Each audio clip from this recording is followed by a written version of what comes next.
Le 20 mars 2024, 6 personnes sont mortes sur une plateforme pétrolière au large des côtes du Gabon lors de la catastrophe pétrolière la plus meurtrière jamais survenue en Afrique. Que s'est-il passé ensuite?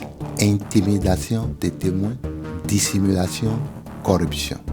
La plateforme offshore de Bekouna est détenue et exploitée par le groupe Perenco, l'une des plus grandes compagnies pétrolières et gazières privées au monde, qui est sous le contrôle d'une des familles les plus riches de France, les Pérodo. Spécialisée dans les champs pétroliers vieillissants, Perenco tire ses bénéfices de l'extraction des dernières gouttes de gisements pétroliers. La dernière enquête de EIA, étalée par des dizaines d'heures d'entretiens avec les lanceurs d'alerte et des entretiens sous couverture, révèle que cette catastrophe mortelle aurait pu être évitée et que la course au profit menée par le groupe Perenco a joué un rôle clé dans les causes de l'accident.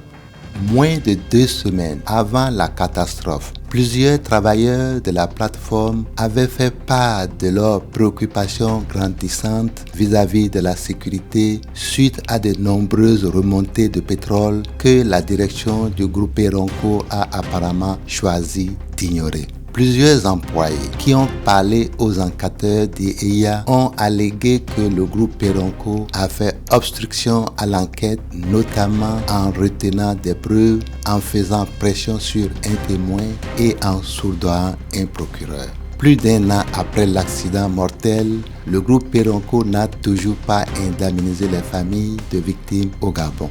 Ce n'est pas la première fois que le groupe Perenco est la cible d'accusation. Cela fait des décennies que le modèle low cost de l'entreprise serait à l'origine des pollutions, de déforestation, des violations du droit du travail et des droits humains dans le monde entier.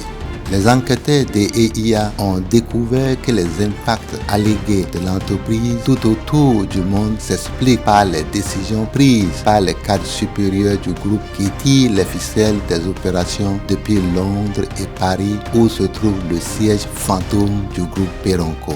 Perenco, qui est-ce qui gère les crises? Quand il y a des crises sociales, politiques ou des fuites, est-ce que ça se fait en RDC ou ça se fait ailleurs? Ça se fait en France, là-bas, ou en Grande-Bretagne. Ça n'a rien de siège social. Mais les crises sont mal gérées chez eux. C'est mal géré.